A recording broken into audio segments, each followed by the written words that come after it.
Hey beautiful people, as you guys know, I have been a foster parent for the fur babies before, and I just want to share the importance of fostering.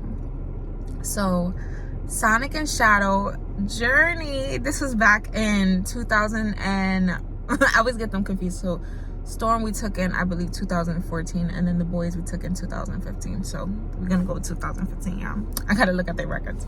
But so yeah, I was working at the animal shelter, and they came in, Sonic and Shadow came in, and they ended up finding out that they had ringworm. So the shelter that I was at, check out your local shelter, you guys. Every shelter is different, but this was an animal shelter in New York, and because of them having ringworms, they were on the list of being euthanized. And I'm not saying every shelter is like this.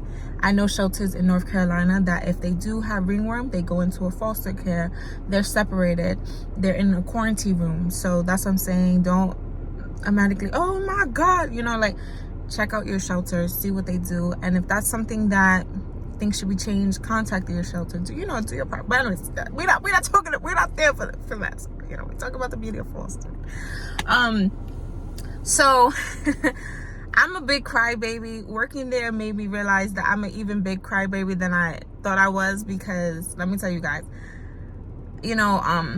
my shelter the shelter that I worked at was an open admission shelter, and they were pets that were euthanized for different reasons. And when certain animals that I would see that were intaked from me or from a co-worker of mine, I would just be like crying and putting them everywhere, trying to find them a home. And they sent an email to us that the kittens that we just had and took, they were going to be euthanized due to them having ringworm. And shout out to my family. This is where community comes in, because shout out to my family. We were able to take them in. I was with my parents, and they were like, my mom, we're animal lovers in the house, so she was like, she was at home at that time, and it was like, okay. So we took them in, and talk about a journey of curing ringworms, by the way, too. Like, if you get into like having to take care of ringworms on a cat and all of that stuff, it's a lot of work. But those babies are still in my life. Well, Shadow passed away last year, but Sonic is still in my life, and I'm so grateful. They are a foster fail, so that's what you call foster fail, when you foster them and they end up fostering into your heart that you just can't let them go. But the importance, the significance of fostering is that right there. You're saving lives. You're making a difference. You're helping an animal. Sometimes we go and we be trying to change the whole world. But in the midst of us trying to change something in our world, we change someone's lives, whether it's fur babies or humans. So don't forget that. Like, you walking out and doing what you love and shining your light and just being that amazing person is going to affect someone in a positive way. It's going to affect change in a way that you probably don't even know is coming. And taking care of animals has been something that I always loved doing. And we could get into different stories about my adventures. They used to call me Dory the Explorer, but whatever. But, fostering is important. If you're able to foster. I always recommend seeing if your shelter does foster to adopt, because adopting an animal is a full-time responsibility. And it's a beautiful thing. It's like you have your little baby, your little fur baby. They need food. They need enrichment.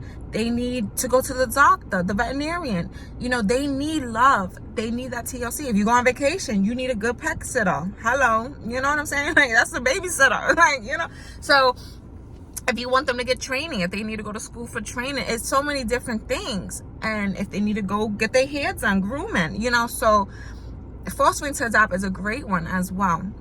But if you have extra space in your home and you're able to foster. And that's why we want to do it. Like, we want to be able to get a location so we can help these animals, have life. But outside of just filling their hearts with life and love and just a second chance to finding a home, right? we also want to give them a chance to be able to run around and get to experience the household environment, because we want to create the place that we get to look like a home setting and a couch, you know, stuff like that some shelters don't have. Some shelters do have extra space where they could offer programs like that for them to get the feeling of what it's like to be in a house, you know. And that's what I'm saying, do your homework, learn about your shelters in the area. Even if you can't force them, go on their website. All right, you know, go on their website and they'll show the animals that are available for adoption. Share it on your social media. Listen, y'all, we got social medias.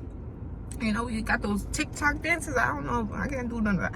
But you know what you can do? You can share. You could share. You get to choose what you post on social media. You get to choose, you know. And if you can, share those cute fur babies, help them find home, give them exposure that they need so they can find a forever home. And if you're able to, if you know a location in North Carolina that can help us out, and you know, like, if you could make a donation, that would be awesome. So this, like I said with the other video, this is truly going to take a community. But I just want to give, on the side of the animals, a chance for them to thrive, right? And then also with having that location, you know, as I stated before, 10% of the people that we have provided resources for have had pets. And shout out to Oak City Kids. If y'all don't know, now you know, is a homeless shelter in Raleigh that they do welcome you if you have a furry friend, which is amazing. So much blessings right there. So much blessings to that shelter. You know, I have come across individuals that say, I need to get my stuff together, but I don't have nowhere to place my pets. And, you know, sometimes shelters are full, so they end up staying outside because they can't find a place. And not all shelters accept you and your furry friend. And also, some animal shelters are full. Hello, hence why we want to force them to make space for situations like this, or situations that there's animals that really need to get in there. They really do need that assistance, right? And we want to be able, some people will be like, I want to put my animal in, but I don't want them to get adopted because I want to get my stuff together. I want to get, you know what I'm saying? I'm trying to get my stuff together. So then that way I could take me and my baby back, right? So we also want to provide that placement for them to be able to bring their furry friend in. The furry friend gets that fun, gets that love and care, that TLC that they need. And then guess what? When that human being is ready to go, the animal's like, let's rock and roll, you know? This is working together as a community, you know, as well. If you, like I said, if you could open your home to being a foster, that would be amazing. Because guess what, even though that's not us getting the location right now, that's still doing our work. And we need the work to, regardless, we need the work to get done because it's bigger than us, and we need it to get done so the animals could get the help that they need. All right, y'all, I love you guys so much, and let's work together to make this a reality.